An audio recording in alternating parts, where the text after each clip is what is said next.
All right, here we are for our third episode of our Pizza Story podcast.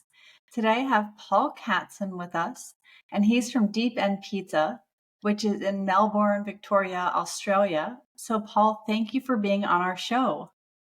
Oh, thank you for having me. Any opportunity to chat about pizza is great for me. Thanks for coming on with us today.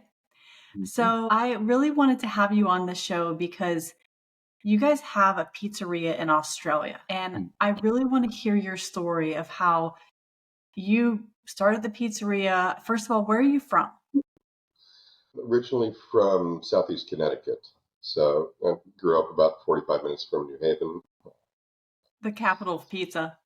Yeah. So obviously, lots of experience with the Frank Pepes and Sally's and with all those guys when I was a kid. Yeah, did I went to University of Iowa. So all my friends were from Chicago. A lot of deep dish and whatnot back then. Spent a lot of time also in Portland, Oregon before coming out here. So uh, favorite would be Pizza Shoals. Brian Spangler makes just some amazing thin crust pies out there. Really, when I got into pizza tinkering myself as a young chef, that was kind of the ideal that I was shooting for. You have a pretty rich experience between Connecticut, Portland, and just making pizza. So then how did you Mhm. get from there to Australia? I relocated down here about nearly 10 years ago now. I had been working in high-end farm-to-table dining and developed this specialty in beer and food matching. And I was invited to come down here and do some work with that with a local beer festival, and I ended up opening a brew pub for a large local brewery. So yeah, nothing, nothing pizza related, unfortunately. But yeah, that's what got me started down here. Got from there back into the higher end food, tweezers, and all of that fun stuff. It wasn't really until the pandemic and the lockdowns hit down here that I started to give real thought to what kind of food I wanted to make going forward. And yeah, really, pizza gives me the opportunity to simply take all the skill and focus you learn in high-end kitchens, the quality ingredients, and just taking the time to do all the extra work and preparations to really make something the best it can be, but then apply it to something that's it's a lot more accessible and fun, something that more people get to enjoy. Yeah, I understand that. And when you decided to open up the pizzeria in Australia, so it's the pandemic and you're down in Australia for the pandemic. You have this inspiration that you want to start making pizza. What at the time was your vision? Like what kind of pizza, like what is your favorite type of pizza to make? Well, I've been playing a lot with Detroit style pizzas over the previous couple of years. So that was what the idea was initially centered around. Then, obviously the New York thin crust I just couldn't do without. So it quickly spiraled into this thing where, well, I'm doing this style, I'm going to do this style. Well, I know how to make a deep dish. Why not? And so we opened doing the three, and actually since then that's now spiraled into six styles of pizza on the menu. Wow, that's amazing. So you guys have Mm. 6 different styles of pizza on the menu. And Mhm. can you tell us just about the different styles of pizza? Okay, yeah. So we have our New York thin crust. We also do a take on New Haven style pizza, which is actually we worked out thanks to little post on Instagram from Scott Wiener. I looked into what the guys at Weeded in Brooklyn are doing, how they're basically handling and baking the same dough a little bit differently to get from a New York style pizza into something that's actually recognizable as New Haven. So thinner, a little crispier, a lot more char, and yeah. few months of tinkering with that, and that made us the first ones down here to actually serve New Haven. From there, we've got also the Detroit style pizzas, two styles of Chicago deep dish. We're doing the stuffed pizzas you'd see from Giordano's and Nancy's, and we're also doing a Pequod style pizza, so the one with the caramelized cheesy rim. Oh, that sounds so good. So now, did you find that you had a lot of competition, like when you first opened? In terms of the kinds of pizzas we're making, no, basically none. I think over the years there were a couple who had tried a deep dish concept here, and that just hadn't worked. So there was nothing as far as that went. There were a few people doing something Detroit style or Detroit-ish, but not much of that either. That's actually taken off for a bit over the past couple of years. Yeah. I think there's a solid handful locally making Detroits. Let's see.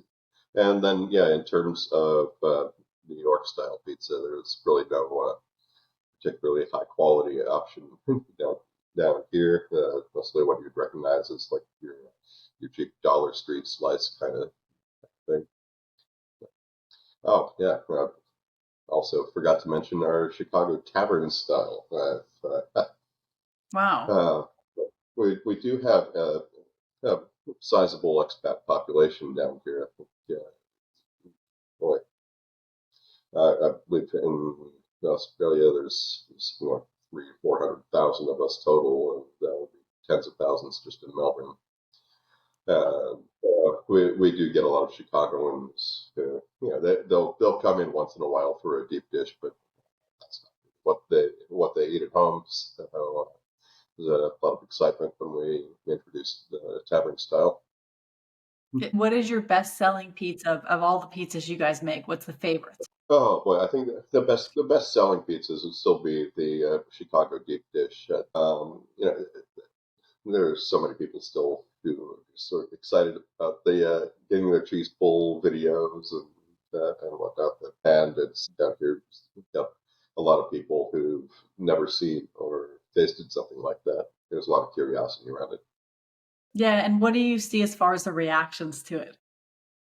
Oh boy, that there's just I think that's been my favorite part of getting into pizza from fine dining. It's just the smiles, the laughter, the excitement at the table. Spending a lot of years trying to impress people with really expensive, really well thought out dishes. I feel like I'm getting more reaction now just putting a great pizza in front of them. It's just a happy food. Yeah, it is a happy food. It's like family, good experiences. My grandfather actually opened up a pizzeria back in 1960. So I was born into pizza, and it's really been a part of my life, and also, like, our family. Every time we go somewhere, we try the pizza of that area. Now, for you, of all things to do in life, you chose pizza. And why did you choose pizza? Was memories that would start back in the '80s when Pizza Hut tasted like real food. Yeah, uh, right? then discovering the more charred thin crust pizzas when we were probably 6 or 7. Our parents dragged us kicking and screaming to a proper brick oven pizzeria instead of Pizza Hut. I think we whined the entire way. I don't want to go. I don't want to go. I just want Pizza Hut. And Yeah. that turned out to be just amazing. And suddenly we wanted to go there all the time. Yeah, I don't know. It's just a food that I've always connected with. So that's fun to have the opportunity to kind of share that with others. Yeah, yeah, I totally agree with you. As far as getting the word out about your business, how has social media influenced your business? Oh, I think, yeah, I mean, you see a lot of people making their their dining decisions just based on what looks cool in an Instagram post or TikTok and whatnot these days. I'm fortunate to have my wife Kate, who is an excellent online marketer. Yeah, I think that's given us the opportunity to just constantly connect with our customer base through weekly specials or things like that. Get the word out there about what we're up to right now, quickly and cheaply, seamlessly. Yeah, she's really good. That's how I found you guys.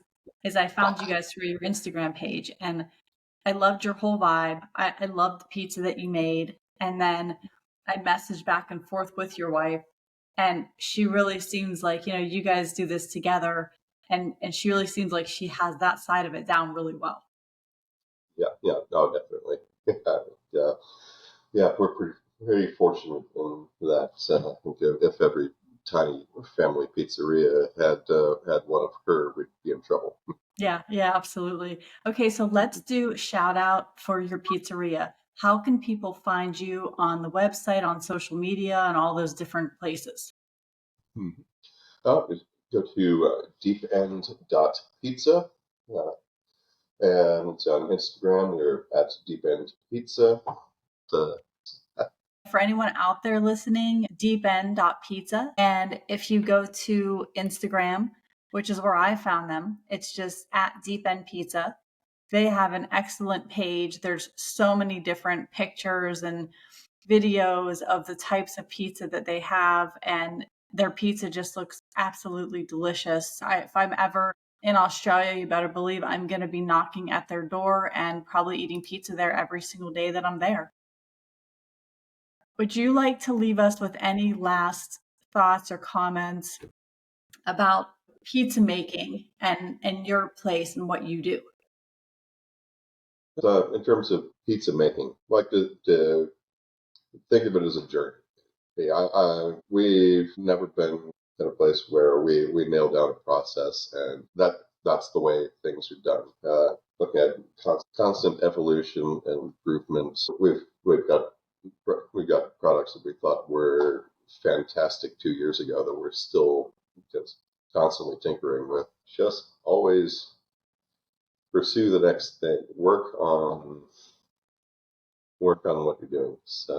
That's going to make the biggest difference. Okay. And then the most important question of the podcast, well, I have two actually. The first one is, does pineapple belong on pizza?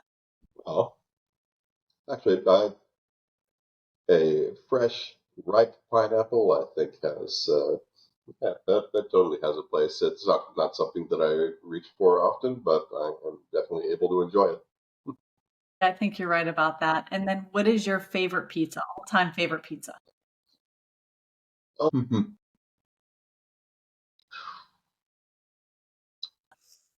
Yeah, that's a clam pizza from a Pizza Shoals in Portland, Oregon. I think Brian first made it for Tony Bourdain when he visited Portland way back in the day.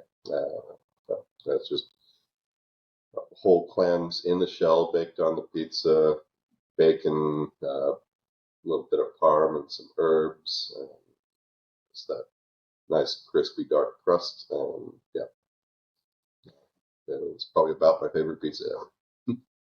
Yeah, it sounds like an incredible pizza. Paul, thank you so much for being on our show. Again, anyone who wants to find these guys, it's Deep End Pizza. Well, thank you for having me.